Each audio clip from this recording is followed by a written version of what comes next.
എല്ലാവർക്കും ലതാസ് വേൾഡിലേക്ക് സ്വാഗതം. എൻ്റെ ചാനൽ ഇഷ്ടപ്പെടുകയാണെങ്കിൽ ഒന്ന് സപ്പോർട്ട് ചെയ്യാൻ മടിക്കരുത്.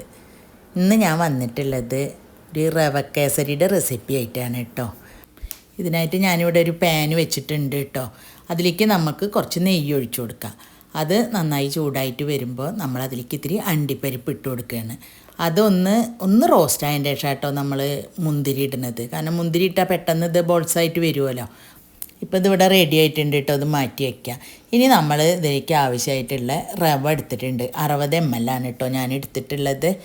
ഇത് പഞ്ചസാരയാണ് അതിലേക്ക് ആവശ്യമായിട്ടുള്ളത്. അതും 60 ml തന്നെയാണ്. ഇനി നമുക്കിതിലേക്ക് ആവശ്യമായ വെള്ളം എടുക്കാം കേട്ടോ. അത് നമ്മൾ റവ എടുത്ത 60 ml കപ്പ് ഉണ്ടല്ലോ, അതിന് 2.25 കപ്പ് വെള്ളമാണ് നമ്മളിതിലേക്കായിട്ട് എടുക്കുന്നത്. ഇനി നമുക്ക് വെള്ളം മാറ്റി വയ്ക്കുക. അതിനുശേഷം നമുക്കൊരു പാൻ അടുപ്പത്ത് വെച്ച് അതിലേക്ക് നെയ്യ് ഇടുക. നമുക്ക് എടുത്തു വെച്ചിട്ടുള്ള റവ ഉണ്ടല്ലോ, അത് നമുക്ക് നന്നായിട്ടൊരു 2 മിനിറ്റോ 3 മിനിറ്റോ നമുക്കിത് വറുത്ത് റോസ്റ്റ് ചെയ്തെടുക്കണം കേട്ടോ. ഞാനിപ്പോൾ എടുത്തിട്ടുള്ളത് റോസ്റ്റഡ് റവയാണ്. പക്ഷേ അത് വേണമെന്ന് ഒരു നിർബന്ധവും ഇല്ല കേട്ടോ. കാരണം നമ്മളിത് 2-3 മിനിറ്റ് റോസ്റ്റ് ചെയ്ത് എടുക്കുന്നതാണല്ലോ. ഇത് റോസ്റ്റ് ചെയ്യേണ്ടത് ലോ ഫ്ലെയിമിലാണ് കേട്ടോ. നമ്മളൊരു 3 മിനിറ്റൊക്കെ ഇത് റോസ്റ്റ് ചെയ്യുമ്പോഴേക്കും ഇതിൻ്റെ നിറം ചെറുതായിട്ടൊന്ന് മാറി ഒരു റോസ്റ്റായ സ്മെല്ലൊക്കെ വരും കേട്ടോ. അപ്പോൾ നമ്മൾ 2.25 കപ്പ് വെള്ളം അളന്ന് മാറ്റി വെച്ചിരുന്നല്ലോ, അത് ഇതിലേക്ക് ചേർത്ത് കൊടുക്കുക. കട്ടകളൊക്കെ നന്നായി ഒന്ന് ഉടച്ച് കൊടുത്തിട്ട് നമ്മൾ 1 മിനിറ്റ് ലോ ഫ്ലെയിമിൽ ഇതൊന്ന് അടച്ച് വെക്കുക കേട്ടോ.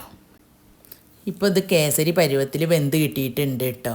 അത് ഇങ്ങനെ ഒരു തരിതരിയാണല്ലോ കേസരി, അതേപോലെയാണ് ഇപ്പോൾ ഇവിടെ കിട്ടിയിട്ടുള്ളത്. ഇനി കൂടുതലായിട്ട് വേവണം എന്നുള്ളവർക്കാണെങ്കിൽ 2.5 കപ്പ് വെള്ളമോ 3 കപ്പ് വെള്ളമോ ചേർക്കാം കേട്ടോ. ഞാനിവിടെ 2.25 കപ്പ് വെള്ളമല്ലേ ചേർത്തിട്ടുള്ളൂ. റവ എടുത്ത അതേ കണക്കിന് തന്നെയാണ് കേട്ടോ നമ്മളിതിലേക്ക് പഞ്ചസാരയും ചേർക്കണത്.